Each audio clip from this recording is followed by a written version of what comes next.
ப்ளவுஸோட பேக் பார்ட்டை நம்ம ஸ்டிச் பண்ணி முடிச்சதுக்கப்புறம் இந்த மாதிரி டாட் பிடிப்போம் இல்லையா, இந்த 2 டாட்டும் நமக்கு ஈவனாக வரவே வராது.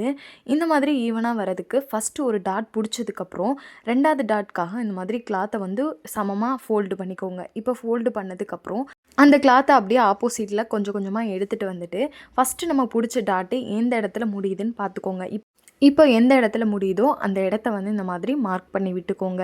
இந்த மாதிரி மார்க் பண்ணதுக்கப்புறம் மேலே பார்த்தீங்க அப்படின்னா நமக்கு அந்த ஷோல்டர் 2மே ஈவனாக இருக்கும். இந்த மாதிரி நீங்கள் ஃபோல்டு பண்ணி ஸ்டிச் பண்ணும்போது டாட் வந்து நமக்கு பர்ஃபெக்டாக இருக்கும். இப்போ டாட்டோடைய லென்த்தை மார்க் பண்ணிவிட்டு இந்த மாதிரி கிராஸாக ஒரு லைன் எடுத்துக்கோங்க.